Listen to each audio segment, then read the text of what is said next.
the ending of his films, some people feel that there's often a reversal where they kind of cop out a bit. There's kind of like these kind of happy endings, which I don't really agree with because it's like, No. yes, there's a semblance, there's a structure of a happy ending, but the reality is that it's not a happy ending. You ought to be in pictures. You're wonderful to see. You ought to be in pictures. Oh, what a hit you would be. Hello and welcome to the show. My name is James, joined as ever by my good friend Steve, and this is Every Best Picture, where we go through every winner of the Academy Award for Best Picture from Wings right through to the present day. And this episode, we are talking 1960s The Apartment. James, I'm so looking forward to talking The Apartment because this is one of the blind spots that I've had. I've never seen The Apartment. I got up at 6 a.m. Seriously? this morning to watch this film, and I'm so happy we have a colleague of yours to unpack it with us. I'm glad you didn't say friend, because that would have just felt a little bit awkward. Yeah, colleague, acquaintance. I was trying in that moment to pick the right word. Pierce Conran, hello, how are you? Well, hello guys. Thanks very much for having me. You guys have been plugging away at this for quite some time. I'm really glad to join you today. I mean, the easiest way to introduce me to your loyal viewers would be that I'm kind of the Korea version of James, where I do a lot of the same stuff there. I also write for the South China Morning Post. I'm their K-drama critic, not all the time. And I work for several festivals like Fantastic Fest and in addition to a lot of producing, these days I produce a lot of Blu-rays. You'll see some Blu-rays on the walls behind me. Yeah, so just a lot of stuff like that, ins and ends, translating and bits like that, all related to the Korean film and drama industry. Excellent. Yeah, we've been wanting to have you on this show for a long time. I mean, obviously, yes, as you mentioned, you are something of a Korean film expert. And so, I mean, the obvious one was like, oh, let's get Pierce on to talk about Parasite. But that's not going to, at the rate we're going, that's not going to be for about 20 years. So there might even be another one by then. So we thought, okay, well, look, I know how much you love sort of old classic Hollywood cinema and what have you. So I thought, well, let's just give him free reign to choose anything you want from the list. And you came up with Billy Wilder's The Apartment. Now, why did you pick that one? I mean, I am just simply put, I'm just a huge Billy Wilder fan. The Apartment was certainly not the first Billy Wilder film I saw, but I think when I was very young, I'm pretty sure, as with a lot of people, my first Billy Wilder film was probably Some Like It Hot. And that was a film that just utterly delighted me as a child. And it's the kind of film where, it's so entertaining when you're very young and just colorful and vivacious. And then as you get older, it remains, it still has all those qualities, but there's more going on. Obviously, you start to understand the sexual innuendo a bit more. And then The Apartment, which was made straight after Some Like It Hot, already a high point of Wilder's career. And The Apartment, this is of course an Oscar themed series. So what's special about The Apartment is the first time I think that a filmmaker had gotten three Oscars for the same film because he got the screenwriting. Yeah, he won Um, for Lost Weekend Best Director of a Screenplay, but he wasn't the producer on it, so he didn't yes. win. He didn't win Best Picture for that, and then he got what screenplay for Sunset Boulevard as well, I hmm think. And so Yeah, he gets what I all mean, what? three here. Yeah, I mean, what I've always loved about Billy Wilder is how, like you say, he jumps from genre to genre. You know, he'll make these like Hollywood satires, then he'll make straight up sort of screwball comedies. He'll make arguably sort of quintessential noirs, but they're always like sort of the best of examples of their genre in many cases. But they all have this really sort of sly, dark wit and this great sort of wordplay to them. And I think, yeah. As a writer, he's arguably sort of even better than he is as a director. He's one of those kind of filmmakers where, his real strength is in characters and dialogue and hmm situations and what have you. And arguably, The Apartment is where all of those things kind of come together in brilliant fashion. That was one of the things that struck me watching it for the first time this morning was I thought the screenplay is brilliant. I mean, we've talked about it before. I'm just a sucker for the screenplay. Forget special effects, give me that tight screenplay with these characters, the wit, the back and forth. And I kept thinking, watching this film, could anybody but Jack Lemmon have taken it to the level? Like, would this film have made Best Picture without Jack Lemmon? Because I couldn't think of anybody else who could have played it with such nuance. I was actually thinking the person I thought could do it like 20 or 30 years later would be Billy Crystal. Because Oh yeah, okay. I had these When Harry Met Sally vibes go, even as they're hitting Christmas beats and New Year's Eve beats. Yeah. I was obviously it's not the same story, but there's dynamics within this film, and I'm a great lover of When Harry Met Sally, and I was recognizing character, and I was recognizing some of the beats, and I was getting the same vibe, and I thought Billy Crystal could have played this role in this time period. That's a great shout because I was just rewatching this like 2 days ago, and the end, like the last of 20 minutes, the build up where it Yeah, is all on New Year's Eve, and I was like, and I something I hadn't noticed before. I was like, wow, this really feels like the end of When Harry Met Sally. I'm sure they yeah, had it in their head as well as. yeah, I mean, everyone says about When Harry Met Sally that it's like it's Annie Hall essentially, yeah, but I hadn't noticed before that, yeah, the end of it really feels like this, where you've got these two characters who have known each other for a long time and never quite acknowledged the yeah. fact that they Our are made love. for each Yeah, other, yeah, that yeah, they're perfectly suited. And then it comes to that wonderful, wonderful ending. I was just like, oh wow, yeah, okay, yeah, this is fantastic. yeah. I mean, I've seen The Apartment a few times now.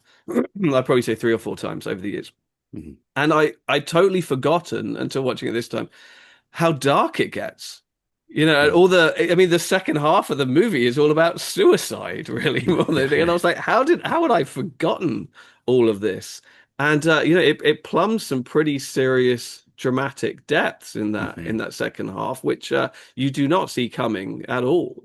Yeah, it is a film of two halves. I definitely, there's this quirky screwballness as he's trying to juggle all these different bosses, and it's fun, and then suddenly about midway, like you said, it takes a dramatic turn and it goes in a different direction. And yeah, It really it's a film that really disarms you. And going back to Jack Lemmon, who is of course just perfect in this role and hard to imagine. Although Billy Crystal, very good shout there. I would have liked to see that remake in the early 90s. yeah, Um, who would have directed that? That's another question. yeah, But with Jack Lemmon, he's so great in this. But it also thinking about that sort of Jack Lemmon's persona at that time in Hollywood history. It's 1960. Okay, it's a year after Some Like It Hot, already a big hit. But in Some Like It Hot, there's that he's the foil kind of for Tony Curtis's character, who's the Hmm. more traditionally masculine character. And because like these, you think of like 40s and like the 50s, especially really in the 50s in Hollywood cinema, it's so macho, and you have this like post the like the female roles have gotten so traditional in Mhm. post World War II, and you have Doris Day and whatnot, uh, and you have these the male characters, whether it's Rock Hudson or Glenn Ford or whoever, just very very much macho, and Jack Lemmon is just it was totally about a totally different kind of a self-effacing, Mhm. affable, well-meaning kind of sad sack, Goofball, really, vaguely isn't it? goofball, vaguely kind of a loser. Definitely looked down upon by people. My God, in the apartment, his colleagues No, everybody. really looked down Yeah, upon him constantly. I mean, even Uh, Shirley MacLaine's character, really, yeah, they're all just yeah, like, "Oh, I like you because you're polite. You yeah. take your hat off." It's like he's essentially being submissive. right. He's not a He's sexual Yeah, threat. not yeah. in any way. It's like, oh, yeah, I like you because you're non-threatening. Essentially, Yeah. unlike all of these other sort of pervy office managers. And does anything establish I'm pathetic more than coming home to an empty apartment and making your own TV dinner? That is After like, clearing up I after your resent boss. oh, that. yes. Well, I did have this thought, guys, where I thought, who's cleaning up this place? There's a hygiene issue here that is not being dealt with. Well, he does say at certain points he does when I think when Shirley MacLaine comes over, Miss Kubelik, that's Mhm. he does say, oh, sorry, the place isn't very clean. I mean, the man is making spaghetti with With a tennis tennis racket. racket, Yeah. Yeah. which is pretty amazing. Yeah. But yeah, I mean, Jack Lemmon's such an interesting kind of sort of feels like a casting change, a kind of a male persona change for Hollywood at that time. Obviously, Billy Wilder adored Jack Lemmon. I think that he was so enamored with him after Some Like It Hot. Very enamored of Jack Lemmon, not so much of Marilyn Monroe, who was apparently a total nightmare on that set. Okay. Never arriving on time and all the rest of it.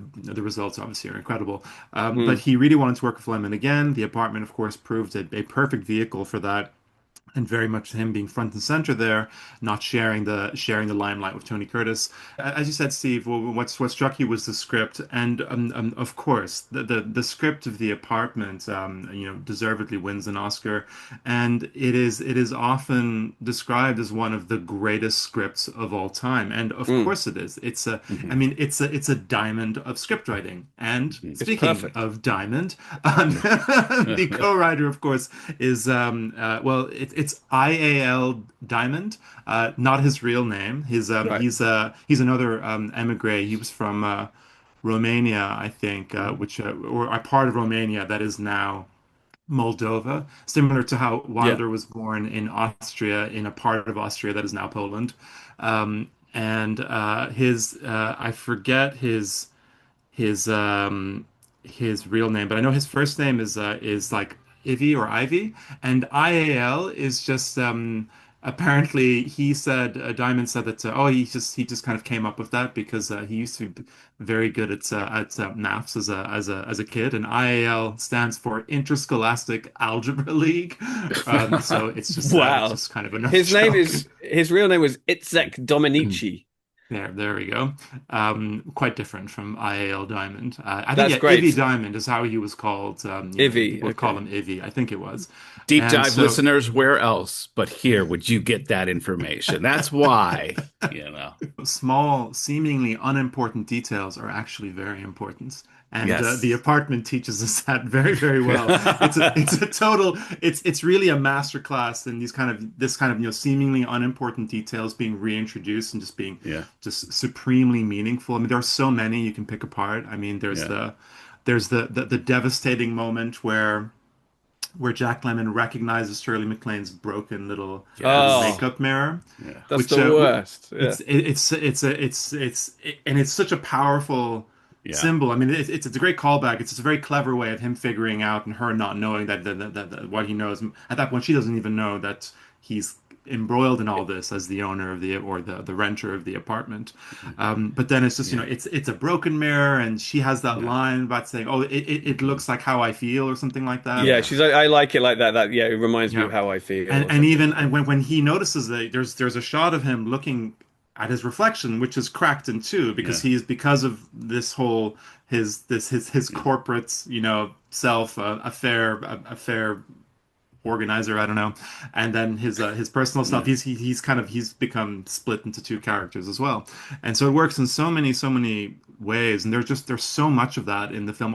Every single little prop that appears just appears again. His bowler hat that he's so excited about and all that, which Yeah. when he finally leaves, he just kind of leaves it in one of the he gets he when he quits his job, leaves his lavatory Yeah. key with Sheldrake, and and he leaves the building forever. And he puts his hat on someone Oh, I like forgot about working in that. the Yeah. hall, and it's Oh, just a well, he gives seemingly it. unimportant detail. He gives it to that African American cleaner outside Yeah, the elevator. that's right. I'm Oh, not sure if it's yeah. the same. And we in a previous scene seen the it's of a I think it's a different member of the custodial staff who's cleaning Fred McMurray's Yeah, I shoes. think it's a different person, but Yeah, it yes, is. It's a different yeah, guy, and that was like one of the few moments in the movie that's a little sort of jarring in its for the obviously for the time it made perfect sense and it fit mm, perfectly. But you watch it now and you're like, oh wow.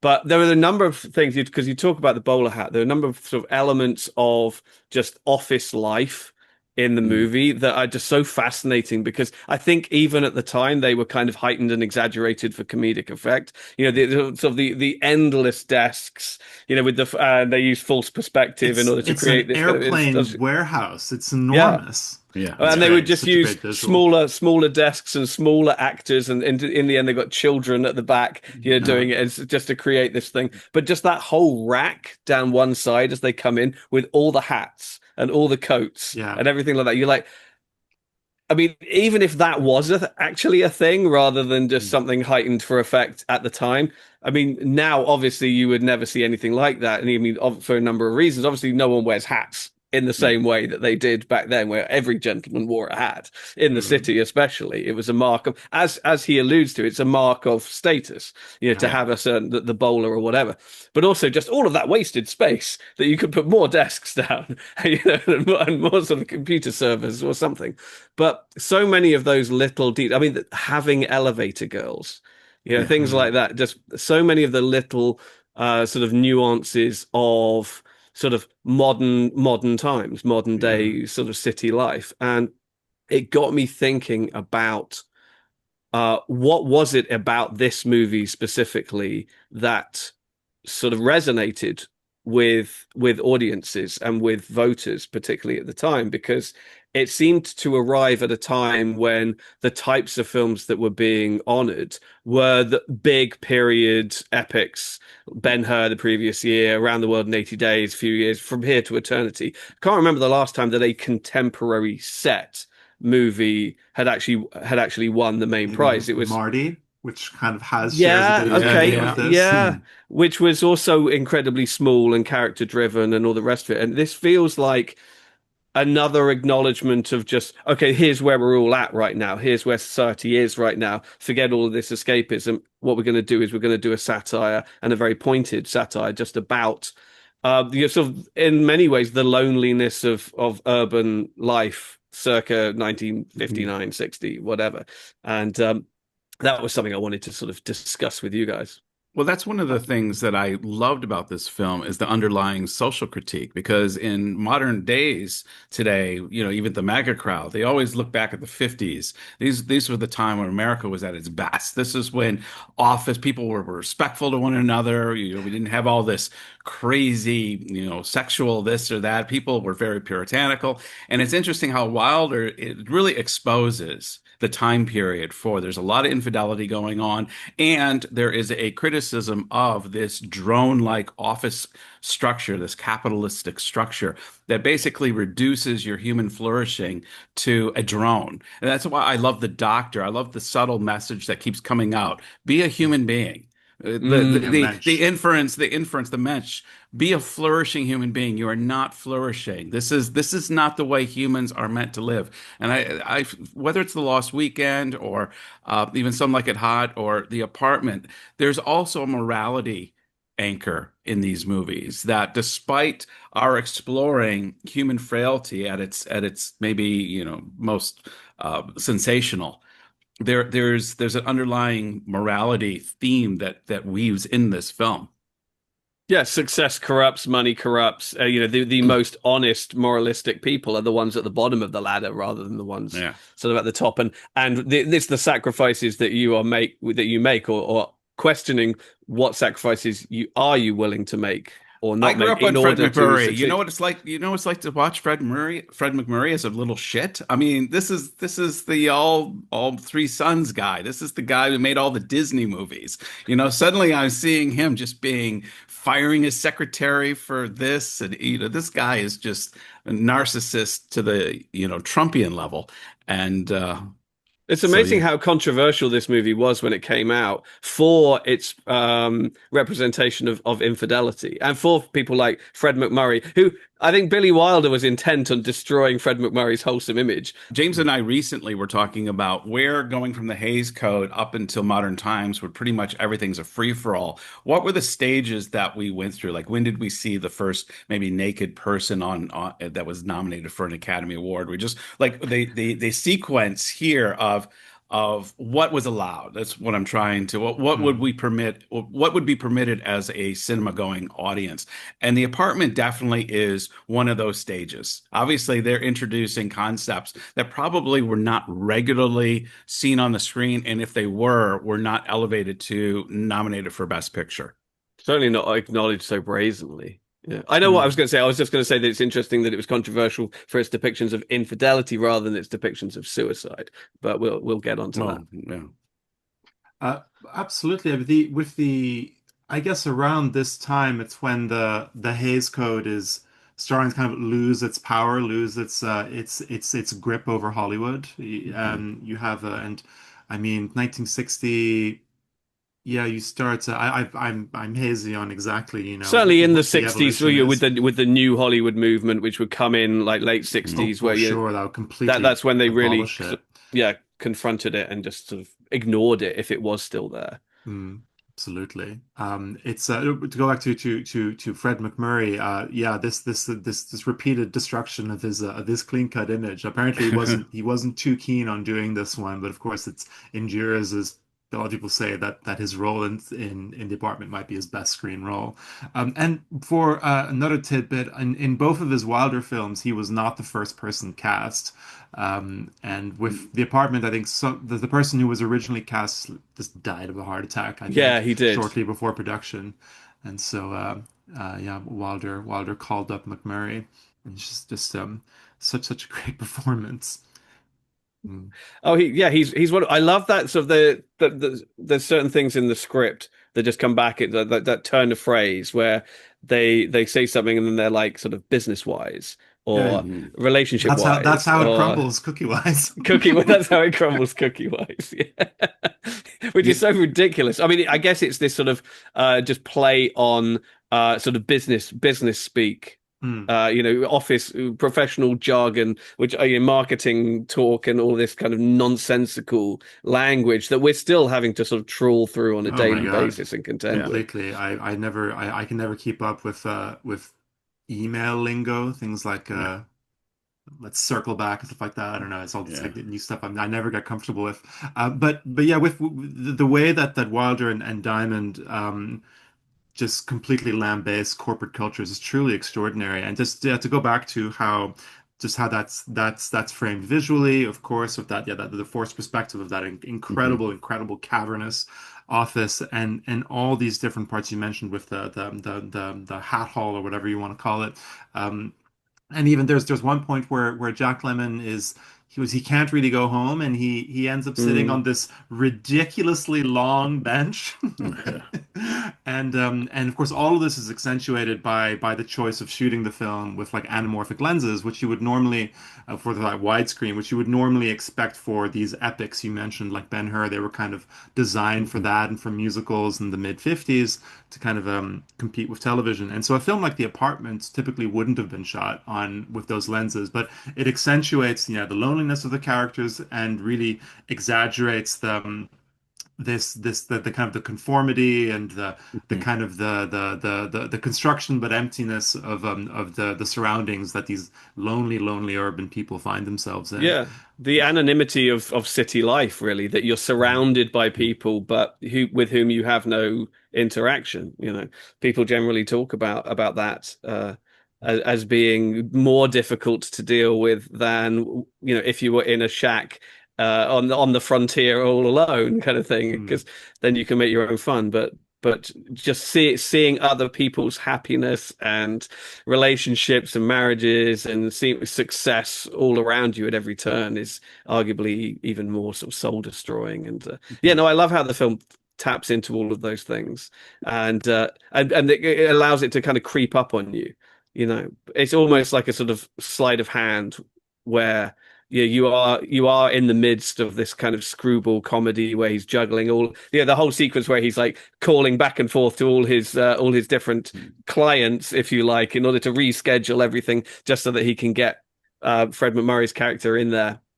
And then all of a sudden, yeah, he gets this time he gets home and Miss Kubelik is there in his bed, where he's always wanted her to be, arguably, but in a state that he suddenly has to deal with that is an absolute nightmare.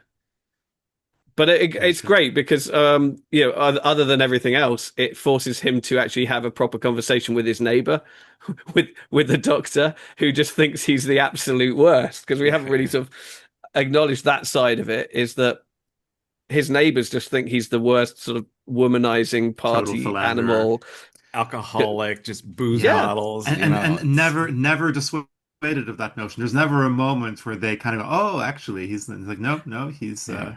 Even at the end, they're he's like, "Oh, our finally, you've believer." decided to settle down," kind of thing. Well, he has to move, doesn't he? Well, I love how much they even have. Is it Walston, the guy who played My Favorite Martian, calls him up at like midnight and say, "I got to have your apartment now." And he's such a loser. He gives up his apartment at midnight, which makes the counterpoint when he finally has his come to Jesus moment at the end, and he gives Fred McMurray the executive key to the bathroom, and you just see when he first stands up to Fred McMurray for the first time, this is a completely different person. The transformation that's occurred in him, uh, what was really just gripped me was how he had just played this bumbling fool the whole time. And suddenly when he gets his mersh, he gets that moment. It suddenly he is Fred McMurray is left with, I have no under why are you doing this? Why would you do this? And he's just so cool about it. Suddenly he's the kind of guy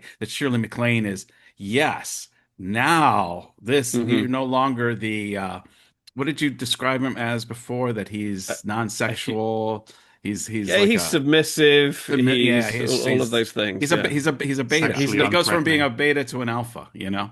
kind of thing. Yeah, yeah. Yeah. I love that gag in that moment when yeah, is it Dobich? Ray Walston's character calls from the bar and he's like, Ray. I've got a girl. She looks just like Yeah. Marilyn Monroe, who obviously they've just made a movie Yeah. with. And she turns around and I'm not sure who the actress is in that scene, but she does a full on like The Marilyn Monroe the breathy impression voice, with the yeah. breathy voice and everything like that. I mean, I know that guy. You talked about he's in My Favorite Martian, the Yeah. TV show. I know him as Mr. Hand from Fast Times at Ridgemont High. Of He's course. the Yeah. he's Yes. the oppressive teacher, or is he the deputy principal or the principal Yeah. in that movie? He's Gets fantastic Spicoli in that. gets Sean Penn in trouble. You know what I Yeah. loved in this film too is I've always in my mind Shirley MacLaine's always played these older characters. I knew her more in the older days, never as the rom-com Kate Hudson, femme in a film like this. And it was Mm. to see her. She's probably what 23, 25 in this film, Definitely and in her 20s. Yeah. and I thought, wow, Shirley MacLaine's rocking it, and I would have never said that about Shirley MacLaine. Oh yeah. I mean, I know her from like Postcards from the Edge and Yeah, Terms of Endearment she's like and movies 90 like years that. old or something It's there. funny. I got confused because Mika and I were watching it just the other day, and Mika's like we were looking at very young Shirley MacLaine. She's like, "Wow, who's that? She's good looking. Does she have like a famous daughter or something?" And without thinking twice, I said, "Yeah, Carrie Fisher." And then we carried Oh, on watching the movie, and then later on, I was like, "Wait, that's not right, is it? That's not right." that's not And Debbie Reynolds. Debbie Reynolds is Carrie Fisher's mother, but Shirley MacLaine plays the Debbie Reynolds character in Postcards from the Edge, which is the movie based on the memoir that Carrie Fisher wrote about her tempestuous relationship with her mother, and in which she is played by Meryl Streep. So I was wrong, but I was like there was method in my madness there somehow. You should get a drink just for rattling that off. That was pretty impressive. I thought, Very wow. impressive. Apparently, during the apartment, Billy Wilder had to kind of modify his directing style for her a bit because she was so energetic, and he Mm. had to sort of like apparently it was described as him being almost like an orchestra conductor to kind of try and raise and lower her tempo during scenes. I don't know exactly what that looked like on set, but I'd be curious to know. With Wilder's films, they're like the script to screen process is very, very strict. Where it's a bit like, I mean, let's say a modern equivalent might be like Wes Anderson, where like every single word and piece of punctuation on the page makes it onto the screen. It's not like a Judd Apatow film where there's a lot of like improvisation happening. It's all very, very rigid to the point that apparently Diamond would be on set essentially as like Wilder's right hand, it's like a script supervisor, and while Wilder's like busy doing all the other stuff, Diamond would go, nope, they got that word is not exactly right, and do it again It must be a exactly nightmare, like it's on the page. especially it must be a nightmare, especially for someone like Jack Lemmon, who he feels very much like a such a loose improvisational kind of It seems performer. that way, but if you look at the films closely, because they're so clearly blocked. as well. So like the Hmm. way that the characters move is it's really quite rigid, which works very well in the apartment because it's all about kind of social roles, especially like in the office when you'll see characters kind of moving into foreground things in these very specific blocked ways, and so everything is really rigid. The only thing that I am aware of that was improvised in the apartment was when Jack Lemmon has that like nasal spray when he's really sick, Yeah, yeah. and he goes up to Sheldrake's office, and apparently he just he knew he couldn't suggest it to Wilder to do to have to add this thing, and so he just didn't say anything. He just pulled it out and started using it, and the crew laughed so much that Wilder was convinced to okay, we'll Hmm. add this bit because there's that wild sexual innuendo when at one point he like squeezes the bottle and it Oh, and just Yeah, yeah, it squirts. yeah, sprays yeah. across the room. Yeah. Oh, yeah. So that That's was Lemon's perfect. bit. That was Yeah. Wilder's. That's pretty much the only part of the film that was off script, as far as I know. Apparently there was one other minor thing because when he gets punched by Shirley MacLaine's brother-in-law, I actually thought this when I saw the choreography of the punch, I thought that doesn't look right. It looks like he really got hit. I mean, you can kind of tell. And then subsequently, just reading the little Wikipedia background, sure enough, Jack Lemmon went the wrong way and actually got clipped. Oh Mm. wow. And Wilder decided to leave it in. And I thought, Well, I sure. remember thinking Yeah, that exactly. looked real. Because Interesting. and that guy Carl Matushka, the brother-in-law, Johnny Seven, he was in On the Waterfront, so we saw Yeah, him he not did too look long ago. familiar. His uh it's a bit when he pops up on screen, it's like because we have this film that's 1960s, kind of modernist at this point. We're looking at Mm. this very we're moving away from the 50s. And then that guy pops up and we're like right back into the early 50s in the leather jacket, the thing. He really feels like he's just a heavy in one of these Yeah, On the earlier Waterfront like or a Marty or noir or something. something. Yeah. Yeah. And so he almost feels a bit out of place. Yeah, yeah. But I think that that is definitely, definitely intentional that he kind of Hmm. comes out of some kind of uh other reality, alternate version of New York City kind of thing, because he's immediately a threat, before he Yeah. said anything or whatever. It's like, oh my God, is this Fran Kublik's husband? Or, Hmm. we don't know who he is immediately. You just know that, that he's come in and he's come, and it's a beautiful shorthand for explaining that where she's come from, her Hmm. roots as well from a class point of view and all the rest of it. It's not just that she has a sort of a service job in the office, but it's that she probably is from like the Bronx or somewhere like that, and Sure. and so she's a working class girl who has got a job in the city, but it's not the same kind of Hmm. white collar job. So I thought that was just a really sort of smart way of just giving a little backstory without actually saying anything. Well, again, this is just the script is so incredible that way, where it doesn't, there's so little exposition and telegraphing. It's also beautifully Sure. folded in that you just kind of learn things through just like through circumstance and nuance, the actions of the characters. It's all just beautifully woven together. And to jump off with this with Shirley MacLaine's character being kind of working class, and we haven't talked about the ending of the film yet, and No, where the ending, of course, has one of those classic final lines. I mean, what's the "Some Like It Hot" one again? It's like nobody's perfect. nobody's perfect. It Nobody's was the perfect. When he's beginning. like, This should I'm be a the big, man, because he's like, isn't it? I can't have children, we That's the can't get married, last da, one. da, da. And Because he's it's like, like it's fine. it's also what is it? I think it's the start of a beautiful friendship or something. And That's Casablanca. Casablanca, that's yeah. Casablanca. Oh, sorry. No, what's there's another line in Some Like It Hot.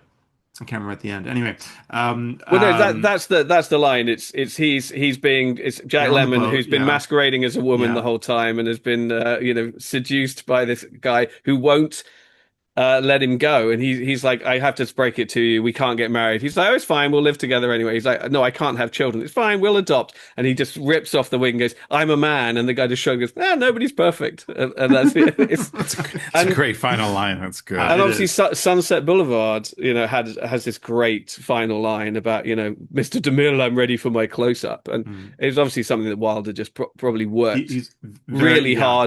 really He's hard for these very final very good lines. at it.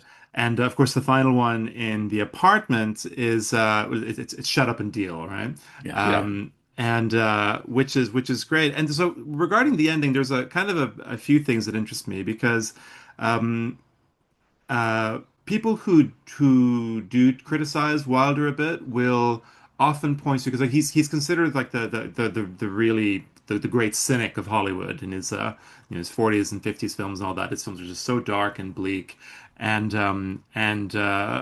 but then you have like the ending of his films. Some people feel that there's often a reversal where they kind of cop out a bit. There's kind of like these kind of happy endings, which I don't really agree with because that's like No. yes, there's a semblance, there's a structure of a happy ending, but the reality is that it's not a happy ending, It's and just so a I think that moment. It's a beautiful cinematic conceit. yeah, It's one of the things that I almost always have a bugbear with, which is movies, during movies where they stop scenes in the middle of scenes because there's a good line, whether it's like, "You're not gonna believe this," and then they cut to the next scene. It's like, well, no, no, no, no, hang on, I'm not gonna believe what, things like that, and that's what Wilder's doing mm, with all of these scenes. He's just ending on a great gag. Essentially, he's ending mm, on a great line that doesn't really change everything. It's just a slight tonal shift. It's a slight mood shift. And you know what they say is like every cynic is a failed romantic anyway. mm, So I think it's a desire. I think for me it reflects a desire for things to be better. Mhm. And well, even some incremental kind of just shift of mood in any given moment is sometimes enough. Well, it's a I creative think undermining. I'm sorry. I was just going to you say go it's a ahead, yeah. creative undermining of the cliche of a happy. They lived happily ever after. It's so cliche if they lived happily ever after. But to shut up and deal, we get the inference that they're going to be together, and it does have a happy ending. But we're left with some ambiguity, and so Mm. that's why I liked it. Sorry, Pierce, I cut you off there. Not at all. But absolutely, because it is very ambiguous. Yes, it has that finality, that sense of them being together, and that line again. It's another callback. They're finally finishing their game of gin rummy that's been Mhm. interrupted so many times before. And But the reality is that things are not really okay here. She's from a working class background. He's just lost his job in such a spectacular way that it's hard to imagine he'll get another one like that anytime soon.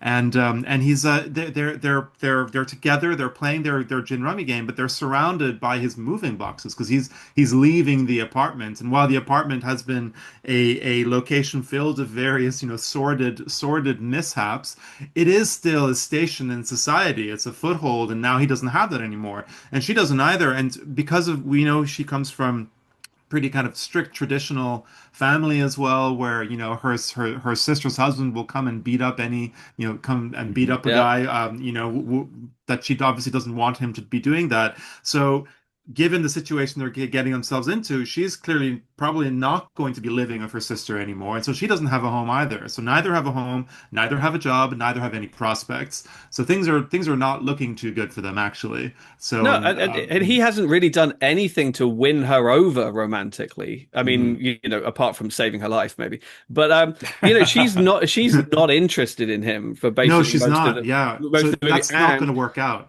and she's also beats herself up the whole time because she's just like, I get into these relationships all the time and then they never last, and I always Hmm. pick the wrong guy. And she says to him, "Why can't I ever be attracted to a nice, safe, unthreatening guy like you?" Exactly. But I'm not, and so it's this acknowledgement that like in the moment she might sort of he.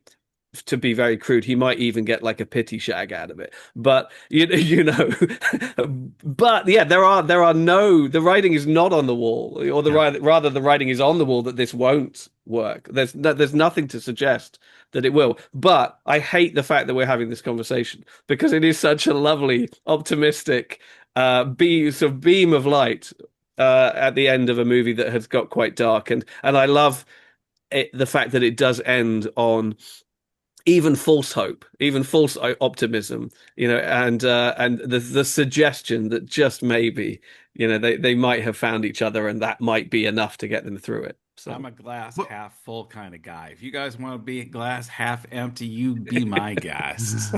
no, but I think you're right because this is that false hope is important. That's what the movies are for, you know. I mean, Mhm. it's escapism, and it's like the because if the film had like a full-blown happy ending, it would just feel so Yeah. disingenuous.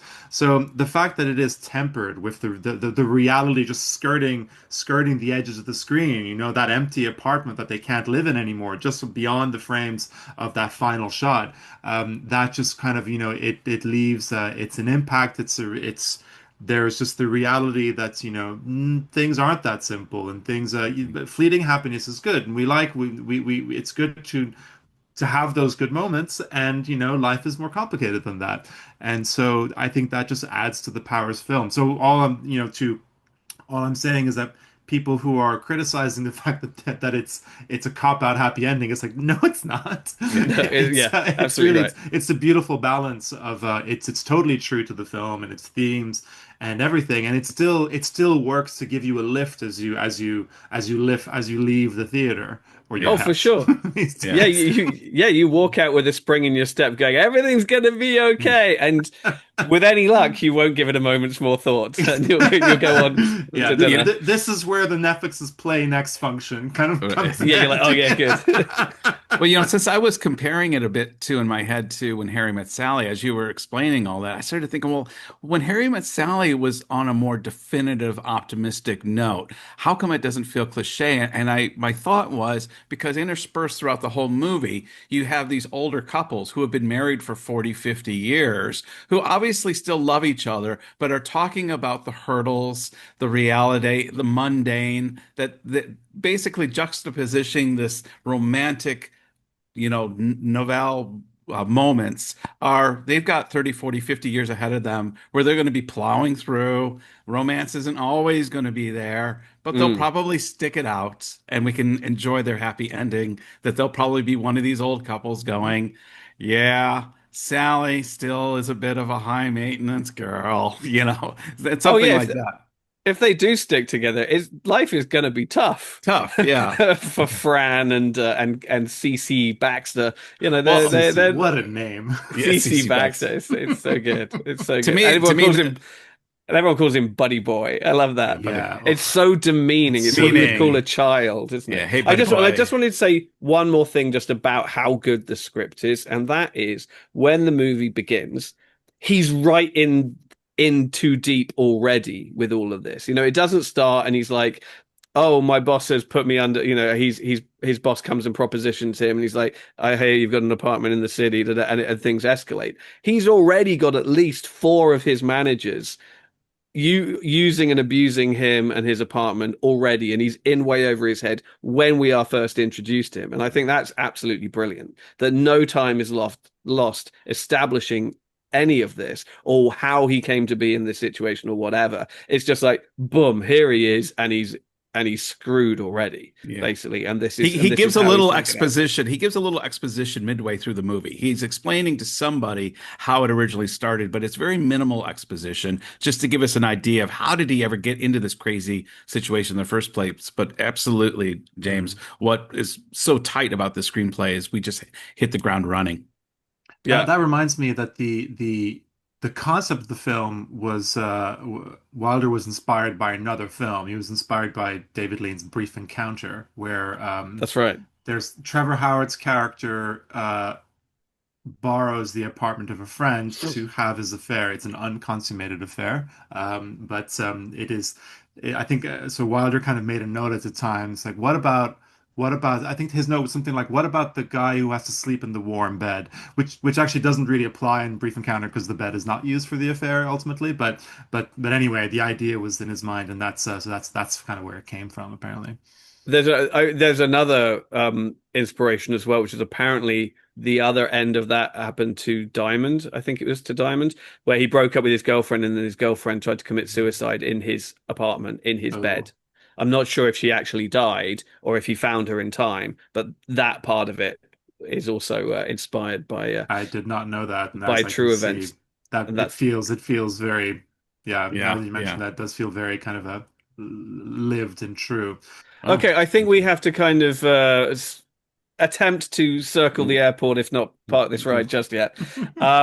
So have a look at the 33rd Academy Awards, where it's not one of those sort of star-studded events when it comes to sort of big swinger, big hitter kind of movies. I mean, The Alamo had been a big hit at the box office, and that was up for a lot of awards.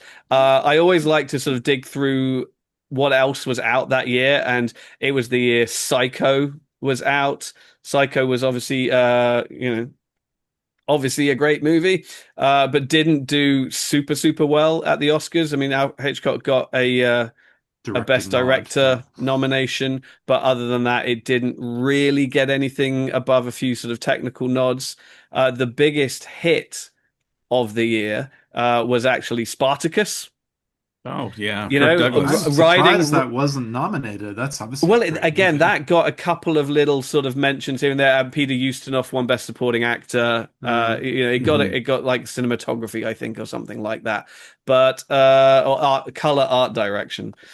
But again, it didn't feature highly in like the main categories. And so The Apartment, I mean, certainly from a 2025 point of view, seems to be sort of fairly uncontested for a lot of the big prizes that it won. I mean, the other nominations there were The Alamo, Elmer Gantry, which obviously won Burt Lancaster the Best Actor Oscar. Elmer Grant is a great film. I've not seen it. It's really good. Not as good as The Apartment, but it's a very good movie. And then Sons and Lovers, didn't Ken Russell remake that one? Did he? Sons and Lovers is a D.H. Lawrence thing.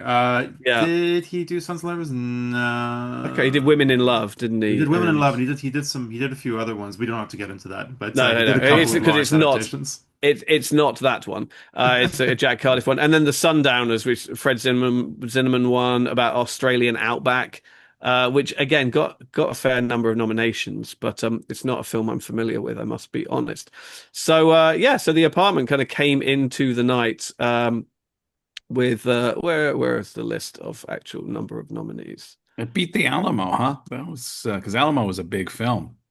So The Apartment was the big nominee of the night. It had 10 nominations, whereas the Alamo, something called Pepe, and Sons and Lovers had 7. Spartacus only had 6. Where Psycho had 4, and I think they're all below. Apart from Best Director, they're all below the line. So it was. I think it's no great surprise that it ended up winning Best Picture, Best Director, Best Original Screenplay, and then one or two others. I think did it get something for its art direction? Yeah, black and white art direction, as we would hope, because that's something that we have talked about a fair amount, and editing, because that is one tightly honed piece of filmmaking. I mean, I suppose if there's a surprise, it's that neither Lemmon nor MacLaine won for their performances, I suppose. But I'm surprised that Lemmon didn't, because I thought I like this performance more than Some Like It Hot.